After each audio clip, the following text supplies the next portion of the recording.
Magandang gabi po. Nandito po yung pangalawa sa pinakamagaling na kasador sa buong Cavite. Pangalawa na naman?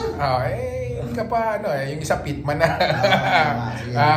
Pangalawa sa pinakamagaling. May palaban ho to sa Cavite Coliseum. Ngayon ang palaban mo? Palaban po yun ni Kapitan Randy, April 16. April 16 po. 2 hits ulutan. Suportahan po natin yung ating kaibigang si Kap Randy at yun ay napakabuting tao. Yan po. May palaban po to April 16 sa si Kapitan Randy. So yan po, yung mga mahilig sa 2 hits, iniimbita po natin kayo. Hindi lang po himagsikan ang inilalagay natin dito sa group chat natin. Kasi po, open po tayo sa lahat na may mga palaban sa group chat natin. Ito po hindi ginawa para lang sa iisang tao. Ginawa po ito para magsama-sama tayo. At upang sa gayon, ang camaraderie natin ay lalong lumaki. Pag lumaki po ito, ang himagsikan po ay magiging parang inyong bihikulo or vehicle para sa mga inyong palaban. So, may palaban po ito. May palaban si Kapitan Randy, may palaban si Eric, si Boss sa Blue Diamond Arena, si Pitman.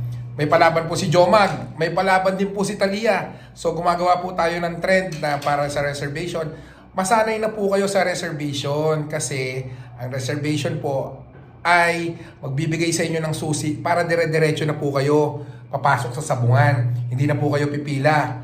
So pagdating makakat-o pa po kayo. Samantalang yung reservation po, isang pindot lang, Boss Jepdeg, Boss Timong. Sali kami sa palaban nyo. Hindi ako boss.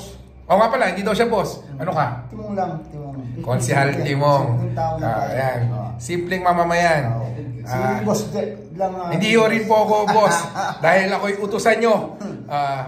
Utusan nyo po ako. Ang himagsikan po, gaya ng sinabi ko.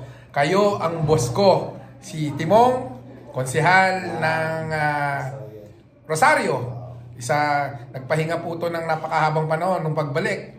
Konsihal pa rin. Ganyang kabuting tao itong taong ito. So, ito, isusubo na lang, ibibigay pa.